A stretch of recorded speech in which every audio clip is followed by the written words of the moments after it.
Bitcoin has been consolidating now for 7 days just at the macro resistance in a very tight horizontal range of around 4%. We're going to go ahead and talk about the short term today and run a macro as well as short term analysis for Bitcoin, talking about the next move. Let's go ahead and jump in.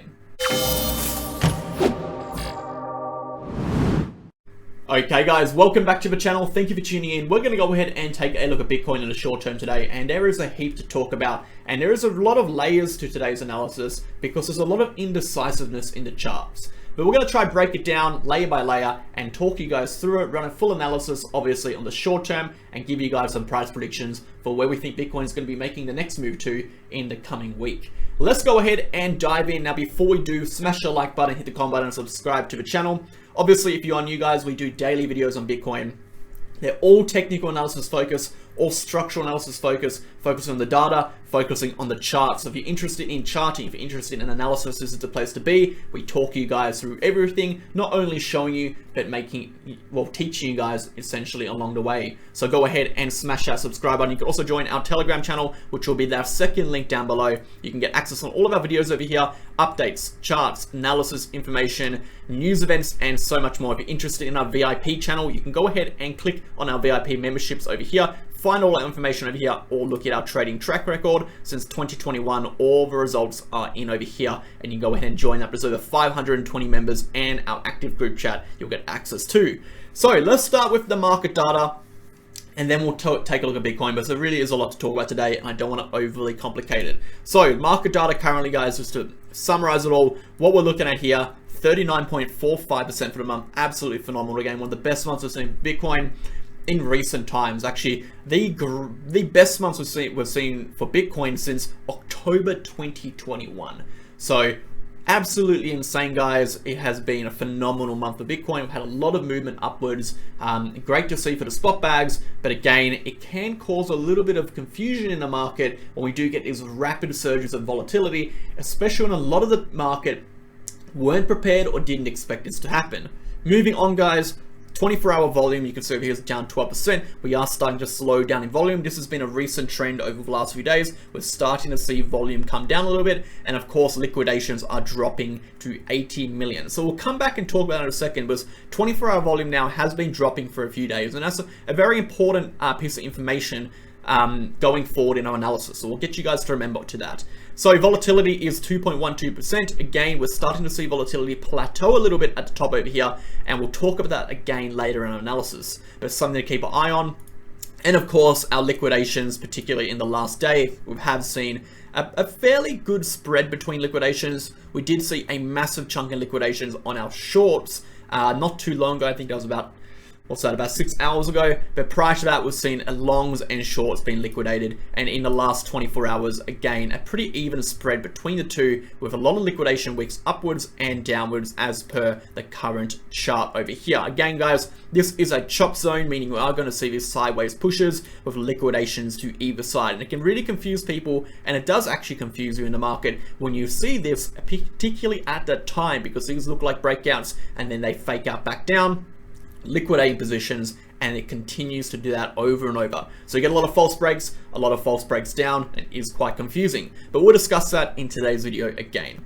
So moving on, guys, let's take a look at the market data over here and the broader market. So the DXY did actually false break above that falling wedge pattern. It will be interesting to see what happens over here for the weekly close. Now the DXY, the traditional markets, are going to be very, very important this week for Bitcoin.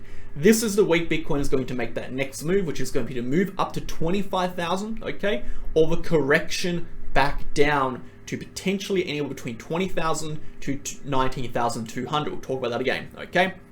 We're going to see that happen. We're going to see the next move this coming week, okay? This coming week, we're going to see the next move of Bitcoin, so be prepared for it.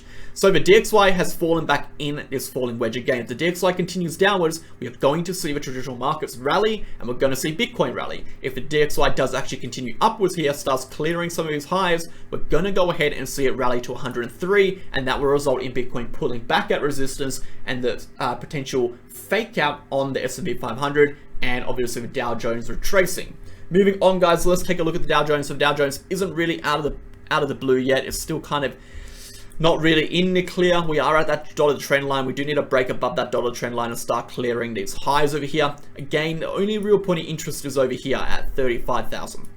We're really looking at 35,000 for a point of interest. That's going to be our trigger point, and a continuation point up to 36. Otherwise, a strong rejection can occur at any point over here. Looking at the Dow Jones again, S&P 500 guys, we are over the 4,000 psychological. We are pushing upwards. It's looking really good. We have actually got a temporary bit of resistance over here at that local high. Ready, set again. We do need to clear through this local high to actually get a continuation in the trend over here. The continuation in the trend can take us quite high. Again, it can take us anywhere up to around 4,300. So, very important week, like we said, the Dow Jones at resistance, S&P 500 at resistance, DXY at support, Bitcoin at resistance, and we've been consolidating at these resistances now for about a week. So our next move is going to occur in the markets. It's going to occur quickly, and it's going to be quite volatile when it does occur, as volatility has been dropping and volume has been dropping while the price has been consolidating sideways. So it tells me the next move that occurs, the volatility is going to spike, the price is going to move quickly in the direction of choice. So we do have to be very much prepared for that move, and we'll talk about how we can prepare today. So looking at that, guys, a break over on the daily will be bullish, and of course we have been talking about this for a very long time. Our targets will of course be 4,300 on the downside. If we get rejected over here, we can definitely still continue down, but again, it looks unlikely, right? Go ahead, invert the chart, go ahead and do it for yourself. Test your narrative, test your bias. If you're biased towards a certain direction, flip the chart, look at it from a different perspective, and then ask yourself the same question. If this were the chart here, would you expect it to drop towards the downside, going down to 4,300, or would you expect a bounce and break back in? What is the more probable scenario? Is a fake out over here more probable, or is a continuation more probable? Well, the continuation is more probable right now for the S&P 500. Now, this is a very conflicting piece of information. Obviously, for you guys who've been watching the videos for the last few days, this could be conflicting, because if the S&P 500 is more likely to go up, Bitcoin is more likely to go down, where do we stand? And that is what the whole point of today's video is, because Bitcoin's chart has shifted a little bit. I want to talk about that when we get to the horizontal channel. It's shifted a little bit. The probabilities have shifted from more likely to go down to equally as likely to go up. So we'll come and talk about that now. Let's get into Bitcoin. Looking for an honest, reliable, and accurate exchange that you can trust to trade on, go ahead and sign up to Bitget with the link down below and join myself and all of our other VIP members and other members who trade on Bitget daily. There's a whole range of benefits and features you can actually get by trading on Bitget. These include no government regulations, meaning you can sign up from anywhere in the world. There's no KYC, 0% trading fees on spot, massively reduced trading fees on futures, is one of the lowest in the game. And most importantly, access to their protection fund. In case the exchange gets hacked, you can actually get reimbursed for your funds, so you can ensure your funds are safe. Now, most importantly, if you do sign up with the link down below, that first link, you'll get access to 2 additional features. These include access to a reward center where you can get up to $4,163 in rewards, and access to the MegaWhale exclusive referral link, bonus discounts. Every other month we do bonus campaigns. We get up to 10% off your trading fees, or even you get a percentage of your trading fees refunded to your account as USDT. Essentially, you get paid to be on the exchange. That's enough, guys. We'll get back into the video. So, Bitcoin has developed a horizontal channel. Now, there's a few ways we can analyze this in a few different perspectives. Now, first and foremost, let's go ahead and talk about the horizontal channel, what the structure is, and we'll go ahead and do a measured move from a horizontal channel, and then we'll talk about the potential directions and what will trigger the moves, and then we'll do our analysis. So, very important you understand this, guys, and very important you pay attention, because it is going to determine the next move. As simple as that. This structure is going to determine the next move. Currently, we're in a horizontal channel. The horizontal channel, actually, from a structural standpoint, has a very slight bullish bias. And the reason being is because when we enter channels, or we enter patterns from a certain direction, in this case we entered from the downside up, we are more likely to actually continue that trend breaking out of the pattern. So from a structural standpoint, although we are neutral, because it is a neutral price action, neutral consolidation, okay, sideways consolidation, from a measured move perspective and a structural perspective, it is slightly heading towards upside. It is very slightly biased towards the upside move. So we do have to keep that in mind. We're looking at the S&P 500, we're looking at the Dow Jones, we're looking at where the DXY is. It all kind of conflicts a little bit, right? It all conflicts a little bit. The Dow Jones is at resistance, S&P 500 is broken out of resistance, at minor resistance, Bitcoin's at major resistance, and the DXY is at massive support. So it's all quite conflicting. So from a measured move perspective, where will Bitcoin go if we break upwards? We're going to go ahead and take our measured move from our breakout point of our last consolidation, our last horizontal channel, very similar pattern over here, to our peak of the horizontal channel. We can go in and apply that to our breakout point. Now we've identified the breakout point here as 23,287. That will take us to 25,000. We'll come back and we'll talk about these in a second. 25,000 will be that breakout target for a measured move continuation if we do happen to break out of this pattern. Now, what would constitute a breakout? Because we've seen fake outs. We have to go to a larger time frame. So let's go ahead and do that. What would constitute a breakout? A 4-hour close above that trend line will constitute a breakout of the structure, okay? Waiting for a 4-hour close above the trend line, that would constitute a breakout of the structure. Here is the thing. Are we 100% certain we'll go to 25,000 if we break out on a 4-hour? No. Is the measured move suggesting it? Yes. Is the next resistance at 25,000? Yes. Remember we talked about this. This is our current resistance range. If we break our resistance range up to higher resistance and lower resistance, we have higher resistance below this trend line, okay? And we have lower resistance above. We can go ahead and confirm that using the VRPV. Okay, we can see this on the VRPV if we zoom out. We have higher resistance below, we have lower resistance above. You can see the peak over here and it drops initially. So we do know if we break out of that horizontal resistance, although we're still in resistance range, this is actually declining resistance. It's weakening resistance. Therefore, if we break out of the measured move pattern after a 7-day consolidation, we're more likely to continue through that and go to the next macro horizontal resistance, which of course is going to be 25,000, marked by that peak in August 2022 right over here. That is going to be our next resistance if we go toward the upside. So keep that in mind, guys. Very much applicable, very much something we are looking for. Again, a 4-hour close above. We could definitely see a 4-hour close above liquidation fake out. That could definitely happen. Again, that is why I'm saying, although if we get the 4-hour close above, the measured move suggests we're going 25K, it is not 100% guaranteed. There's always a risk in trading at any given time, with all the indicators suggesting something and all the structures suggesting something. You have at best about a 70-ish% chance of it playing out. There's always a risk of the unknown in the market, okay? Something could occur, news events could occur, we could get big orders coming in, manipulation. There's always a certain degree of risk in the market that goes against what is currently probable or what your position is. So you do have to be aware nothing is 100% certain, but it is more statistically likely to occur. And if you apply those, if you apply that strategy over X amount of trades over a long period of time, that statistical advantage is going to compound and compound and compound, and it's going to be a huge edge at the end of the day, okay? And that's why I always say, trade with the trend and trade with the probabilities, because in any singular given trade, it's not very relevant, but over a very broad spectrum of trade, that is when those small edges become massive, and that's what you really need to understand as a trader. It's not about finding a massive edge, it's about finding a small edge you can duplicate and replicate with consistency over and over and over and over, but eventually it's going to compound and create a large edge in the market. That is what we're looking at over here, guys, on that smaller time frame. On the short term, toward the downside, exactly the same kind of thing, guys. We are looking for these lower targets, 21,500 again. Okay, breaking down will be the same thing, a 4-hour close, guys, below that lower trend line. Okay, 4-hour close above uptrend line, 4-hour close below the lower trend line.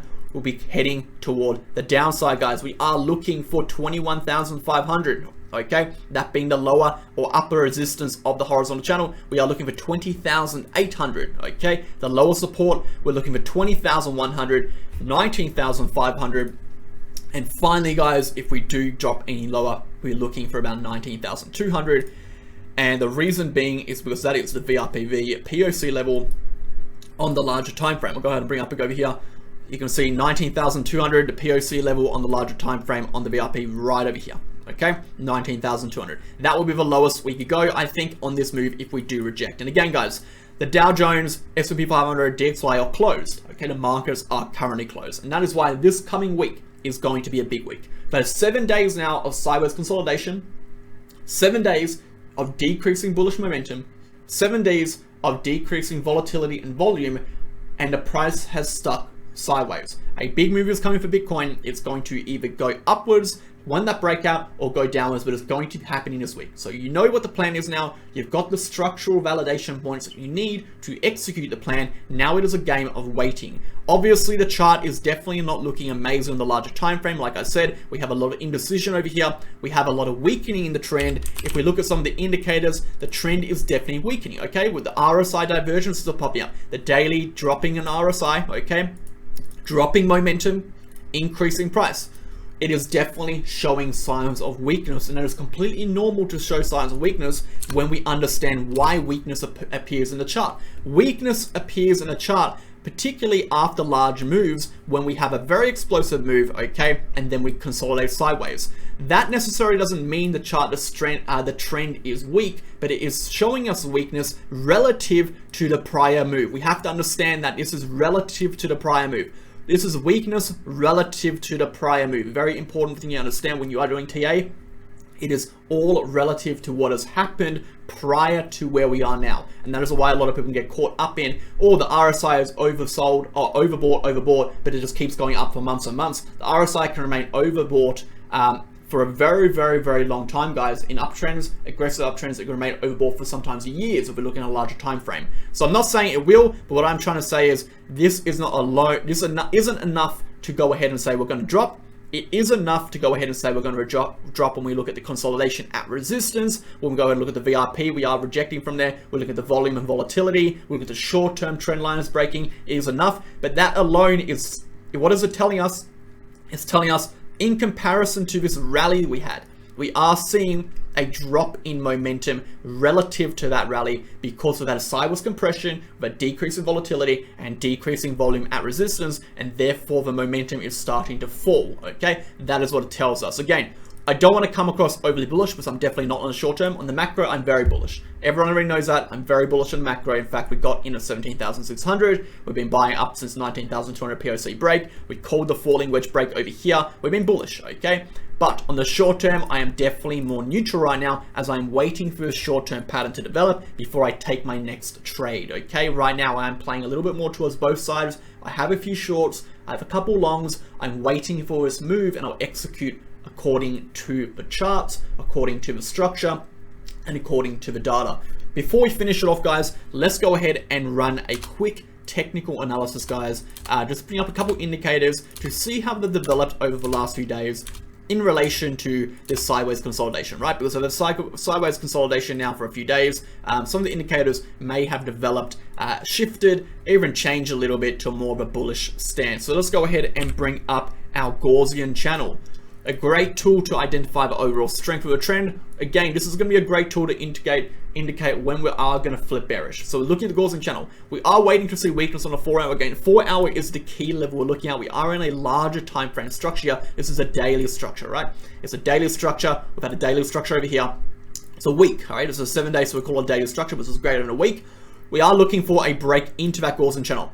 Even a candle in that Gaussian channel signifies weakness in the trend and more likely to continue through that Gaussian channel. So we are waiting to see what happens there. Again, currently the Gaussian channel on the larger time frame is not signifying any bearish signs. It is signifying strength. It is signifying an uptrend. But again, we are looking for that because as we break into that, it can be a good little indication of what can come for Bitcoin in regards to the short-term trend and a potential shorting opportunity. Looking at the smaller time frame, we break it down to a 3-hour. We are hovering just above the Gaussian channel. Again, over here, guys, like we said, we've seen candles in, straight away bought back up. Seen candles in, straight away bought back up. We are looking for candles deeper in that Gaussian channel in the 3-hour, again, to flip that trend towards the downside. We are compressing, guys, like we said, we are compressing not only volatility, not only volume, but obviously on the Gaussian channel here, we are starting to compress against the Gaussian channel, and that, of course, is going to be a good indication of a potential volatile move incoming, particularly if we flip the chart over here. Let's see what we can see. So again, consolidation against the Gaussian channel. We're either going to reject off that Gaussian channel and take that next leg towards the downside, okay? Or we're going to push up through that Gaussian channel and break upwards and continue upwards here. Again, we are on a horizontal pattern. We do have to wait and see what happens. So keep an eye on it, keep an eye on the charts, keep an eye on the levels, and execute when time comes. Okay, I hope you enjoyed today's video. I hope you found it beneficial and educational. Obviously, it went a little bit longer than expected. I actually intended to be a short video today, but again, there's a lot to talk about.